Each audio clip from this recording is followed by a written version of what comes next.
नमस्कार सांग मैंने जय जगन्नाथ शुभ सकाळ देखु आज हूँ खाड़ीमारा संक्रांति तो मो स्वामी जाऊँ बिल को खाड़ी मारे देखु केते कादो पूरा बड़ जोरका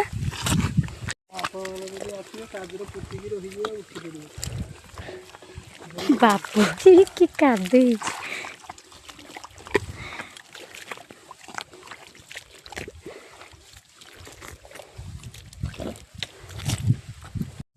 समस्तंकर तो खाड़ी मारा सरीगलानी तो आमर पछर आसचे घर ठाकुर पूजा का सारिकी देखु आमर बिल पोक लगी कि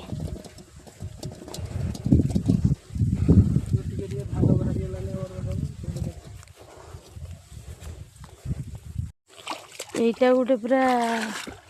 नई रखलानी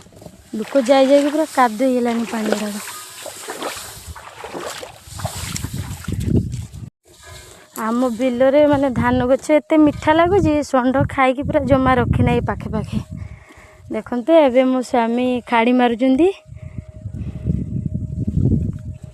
तो एबे आमर यहाँ बड़ बिल मारा हो तो पुणी थे आउ छोट बिल को जीवा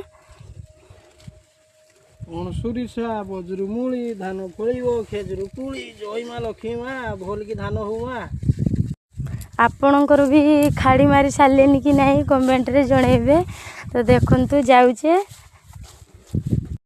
आपण मैंने भी एमती आम भाया चाष बास करती कि नहीं सेटा भी आमको जणेबे तो देखु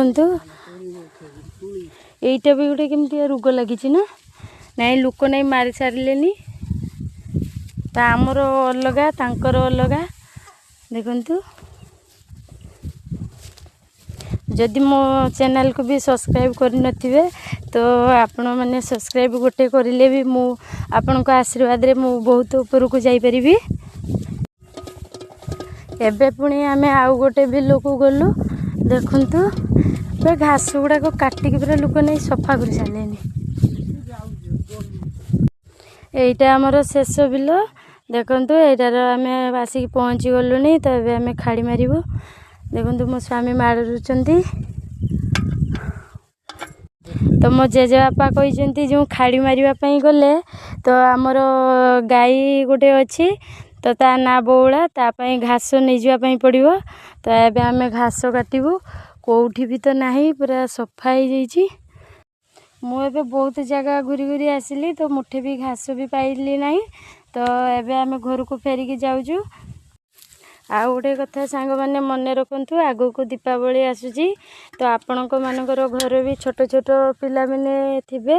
तो बाण आ निया पाखरु दूरे रखिबे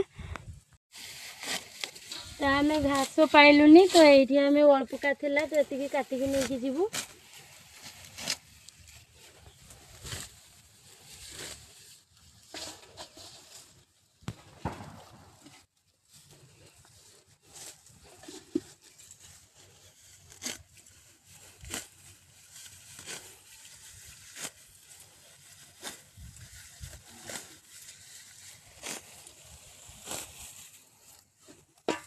एबे आमे बिलरू आसिलु तो बिलरू आसी सारा पर आमे खाई नथिलु स्वामी स्त्री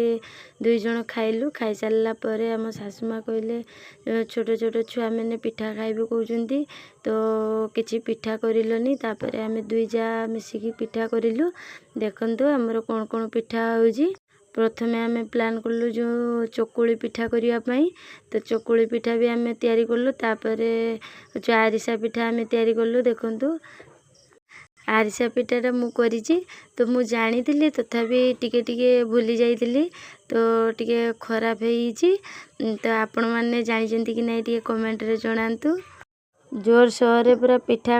तयारी करिया पई आमे दुई जण लागि पड़लु तो देखंतु एबे हमर पिठा हेई आसिलानी तारी मझे भी आमे पिठा तैयारी करूलु तो मो पुओ आ मो झियारी से मैंने गोटे गोटे नहीं कि खाऊले तो पिठा करिया पई माने बहुत मजा भी आसी जाउतला एबे हमर हे आसिलानी चकुले एबे मो पुओ ट्यूशन रो आसिलानी तापर मते कहला माँ जो चकुली पिठा आई दियो मु खाइबी तो मो पुओ को बाड़ी की दउतली देखंतु मटर तरकारी आ चकुली आरिसा पिठा तापर मो झियारी छुआ भी कहला काकी मते भी दियो मु भी खाइबी तो देखंतु भाई भौणी ଆମ ଖାଡ଼ି ପୂଜାରେ ମା ଲକ୍ଷ୍ମୀଙ୍କର ପାଖରେ ଭୋଗ ଲାଗିଥିଲା। ତ ଏବେ ଛୋଟ ଛୋଟ ପିଲାମାନେ ସବୁ ବେଲା ତାଟିଆ ନେଇକି ଆସିଛନ୍ତି। ତ ମୁଁ ଭୋଗ ଦେଉଛି। ତ ଛୋଟ ଛୋଟ ଛୁଆମାନେ କହୁଛନ୍ତି ମୋତେ ବେଶିକା ଦିଅ। ତ ସମସ୍ତଙ୍କୁ ସମାନ ଭାବରେ ବାଣ୍ଟି ଦେଲି। ଜଣେ ବୁଢ଼ୀ ମାଉସୀ ବି ଆସିଲେ, ସିଏ ବି କହିଲେ ମୋତେ ବି ଟିକେ ଠାକୁରଙ୍କ ଭୋଗ ଦିଅ। ତ ମୁଁ ବି ତାଙ୍କୁ ବି ଦେଇଦେଲି। ଦେଇ ସାରିଲା ପରେ ସେ କହିଲେ ଯେ ଭୋଗଟି ବହୁତ ସୁନ୍ଦର ବାସ ଆସୁଛି, ତ ଦେଖିବା ପାଇଁ ବି ବହୁତ ସୁନ୍ଦର ହେଇଛି। ମୁଁ ତ ଦେଖି ସାରିଲା ପରେ ମୋତେ ଯେମିତି ଜଣାପଡ଼ୁଥିଲା ମୁଁ ସବୁତକ ଖାଇଦେବି। ସେଇଠି ମୋ ସ୍ୱାମୀ କହିଲେ ଯେ ଇଏ ଖାଇବ ବୋଲି ଅଳ୍ପ ଅଳ୍ପକା ଭୋଗ ଦେଉଛି। ମୁଁ କହିଲି ସମସ୍ତଙ୍କୁ ତ ସମାନ ଦେଉଛି, ଦେଖନ୍ତୁ କେତେ ଭୋଗ ରାନ୍ଧା ହେଇଛି। ଆପଣଙ୍କର ବି ଠାକୁର ପାଖରେ ଲାଗେ କି ନାହିଁ ଟିକେ ଜଣେଇବେ। ତ ମୋ ଚ୍ୟାନେଲଟିକୁ ବି ଟିକେ ସବସ୍କ୍ରାଇବ୍